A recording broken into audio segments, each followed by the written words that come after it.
Hey there. So yesterday was my birthday, and I got some pretty cool stuff. Even up, well, you saw most of my stuff on Saturday, but I got an extra special surprise on my birthday, and I wanted to do an unboxing of that and a review right now, because it is impressive, and it actually was way even more impressive than I thought it was going to be. That's stuff from Scream Factory. The first box that the Scream Factory put out, of course, was the Amityville Horror Trilogy, and this is a favorite of mine, especially parts 2 and part 3. I thought they were both very fun, but I'm going to get into each one on their own separately. But first off, I love the art on the box. It's I wasn't sure of it until I actually held it in my hand and actually got to look at it close up and see the detail that was put into this. Just love the way this is done. Of course, we got the infamous fly, which is pretty much the almost the mascot of the Amityville Horror, alongside the house. We got the characters down below from the different films, and just some very fantastic stuff. Got the artwork here on the side with the Amityville Horror Trilogy. It's a 3-disc set. Of course, originally the MGMs. It's a Scream Factory release. Up there, we'll look down below where you have basic information stuff. And on the back, we got like some talks of it, special features, and the screen, and a couple screenshots from each film, and a kind of little synopsis up top there. Now, this is actually a really cool set, and there's a feature on here that's actually not mentioned, which I'll get to when I get to that specific Blu-ray. And the way this is done is they're done with 3 separate Blu-ray cases, which I think is really cool to actually give each one of them their own cases. A lot of times nowadays, if you ever got the Scream Factory collection or something like that, you're going to notice that it comes in like kind of a black case, and it opens up. It's kind of a digipack type of thing. So it's cool to see them go very old school with this and do the actual releases as well. So up first is Amityville, the Amityville Horror. And of course, this is the classic James Brolin, Margot Kidder, Rod Steiger film. Rod Steiger plays the priest in this one. James Brolin is the dad, George Lutz, and Margot Kidder is beautiful. She is a beautiful lady, and this is a fun film. I mean, it's not the best film. It definitely shows its age, but I did really enjoy this. And first off, look the artwork. I love this here.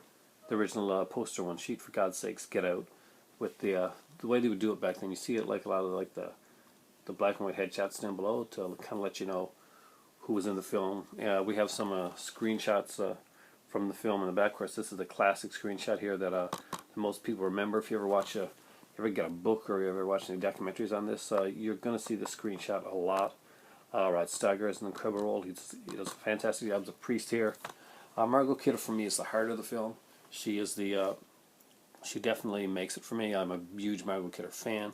Completely in love with her as a kid. There are some good, really cool special features on it. We've got a kind of about a 20-minute documentary called "For God's Sakes, Get Out," and that's with James Brolin, Margot Kidder, and they talk about the making of the film.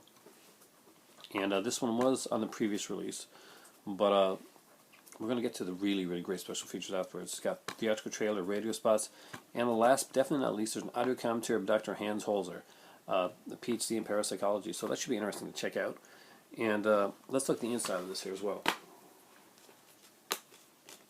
So I'm going to take the disc and show you. It's kind of like the classic Amityville Horror scene there with the creepy house. But what's really cool is a lot of Scream Factory stuff do this kind of reversible cover thing, but they've gone a different way with this, and I really like what they've got done. They do this with some of their double features as well, and we see like some of their kind of like foreign poster art or one sheets. We have some like sequences from the films as well on here. Some cool like color and black and white photos. Really adds to the overall packaging of the film. For me, this is the least of the 3. This is the classic. It got it all started. I'd watch this just to see Margot Kidder alone. It's slower than the other ones, but it came at a different time when the horror movies were made at kind of a slower pace. So they were done differently, and it's by no means a bad film. It just seems a little bit.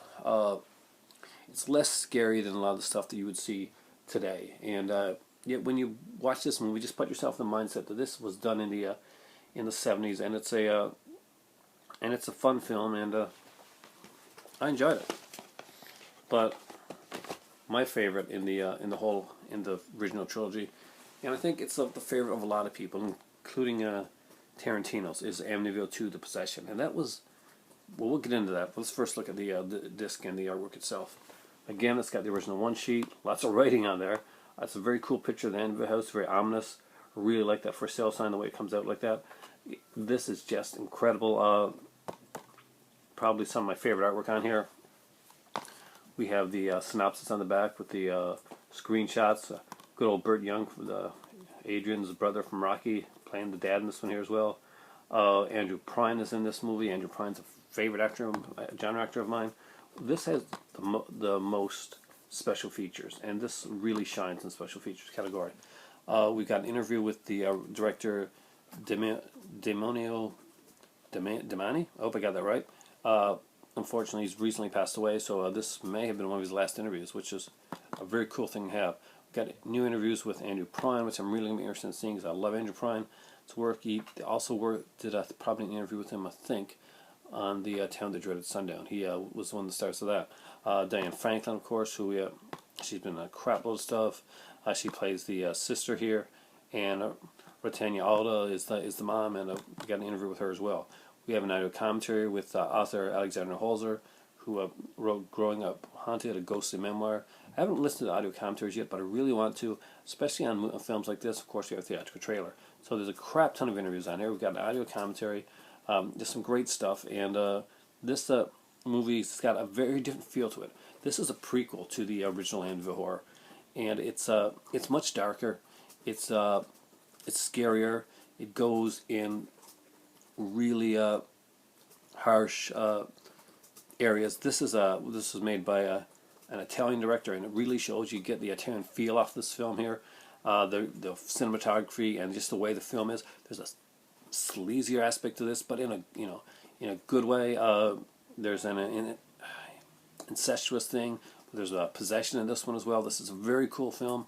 I love this film, but let's just look at it, the inside art. So I'm going to take the disc out again so that you guys can see it, because I think these really deserve to be got an up close look. Again, we see it very much is the same as the cover art right there, and on here we went with some very, very cool pictures of both black and white and color.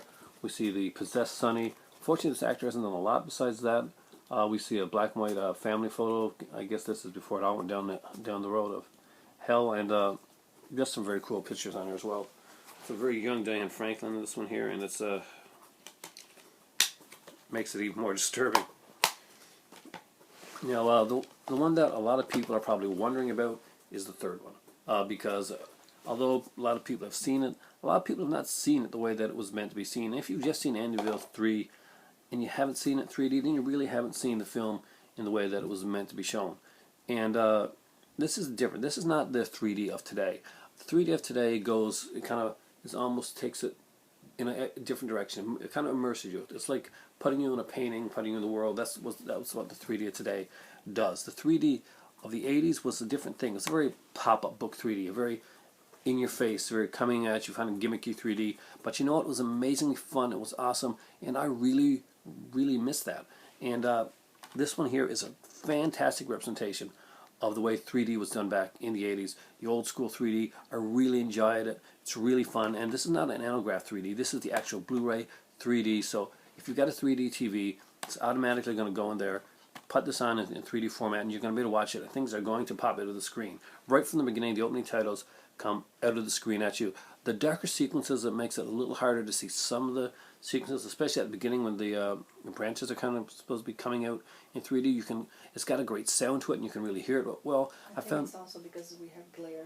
Yeah, we do have a bit of glare here, which probably caused that as well. But there's the sound tracking on it seemed just a smidgen a bit off, but not enough to bother me at all. Actually, it went really well. They really worked and focused on the picture, on the quality, on the 3D aspect of this, and it worked really, really well. I got to say, I was really impressed. I did not expect it to be this good. I did not expect the 3D to be anything close to what it is right now. And for me, this is one of my favorite, if not my favorite 3D film that I have. And I've got a lot of 3D films, but this is the old school stuff that I like. I mean, I watched a lot of 3D films and stuff that people talk about are fantastic, and I keep waiting for those big pop it of the screen moments, and a lot of times I don't get it. It's more of an immersive 3D, and that's fantastic but it's not my 3D. I'm an old school guy. I like the pop it of the thing scene. I like the Friday the 13th yo-yo scene type thing that make no sense, but it just comes out of the screen and it just looks really cool and it's fun. And this movie is very fun. This was the first one in the series to be done in a PG-13 format, but you know what? It doesn't take away from the film. This is still, the second one is definitely the prize, as in like horror-wise, but this here is a fun film. It's got a fantastic cast. It's got director Richard Fleischer, who worked on a lot of different things. Fantastic guy. He mentioned 20,000 Leagues Under the Sea, the Disney film, with of course James Mason as Captain Nemo. This is not like a shoddy director. This is actually pretty damn cool. Now, if you do want to watch the 2D version and you have a 3D TV, you do have to go into the settings and switch to the 2D version, because it was meant to be shown in 3D. So if you got a 3D TV, so Trey Pass right there, dude, this is one for you. This old school 3D. This is old school 3D. So the cover here is pretty much the cover that I remember seeing when I was in the theater.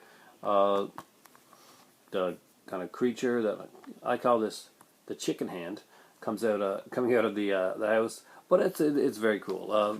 We've got a great cast in this one here. I'll mention a couple of those people later. Of course, there's the actors here. We got some screenshots here, special features here, and as you see, I mentioned earlier on that there was one featurette that wasn't mentioned. So it says here that both 2D and 3D and theatrical trailer. But what they forget to mention is that there's actually an interview with actress Candy Clark on here as well, which is interesting to listen to, and it's very cool. So this one is definitely not, doesn't have no special features on it, and the interview is interesting. But the true gems that finally have this movie in 3D. This is the only way this movie should be seen. There are certain films that were made for 3D. This one, Jaws 3, that really don't transfer over as well when you're watching a flat version of it. A lot of people just give a lot of hate for this film, basically on the fact that it needs the 3D to bring it along. It was done for 3D, and that's the type of format it has. So now let's open it up here, and we're going to see, of course, the similar disc art there, and we got some very cool shots of the film, kind of like some foreign, looks like some foreign, maybe lobby art. Of course, the Gates of Hell demon, which you'll see in the glorious 3D if you've got a 3D TV and you watch this movie. If you buy this here, definitely buy it. Of course, that's a very young Meg Ryan. She's in this as well as Lori Loughlin, who was on Full House. She was in The Edge of Night. That was where she got her start at. It was a murder soap opera. And she's done a lot of stuff. She's a beautiful girl. She got her start actually doing covers of teen romance books back in the day. She was one of the models for those things. I know because my cousin used to have a bunch of them. And it just has some great stuff. It is an amazing package, well put together. All three of these fantastically fun films. You're going to have much more fun with part 2 on the scary side. You're going to have a hell of a lot of fun with part 3, especially if you've got a 3D television set. There are some great features all across the board here. Great representation. I love the way, the grain is the way it's supposed to be, and it's the way that it should be. It's a fantastic transfer. The sound is great on these films as well. I got to say, I love the features. Love the way they did this. This is an amazing package. If you haven't picked it up, I highly got to recommend this one. Amityville Horror Trilogy. Fantastic set. I loved it. Hope you guys love it too. And let me know how you find the 3D. I thought it was a really cool representation of 1980s 3D. Pop out at your face type of thing, where you can actually feels like you can grab those flies just as they're attacking people. Thanks for watching, and for me right now, the cup is empty, and it's time for tea.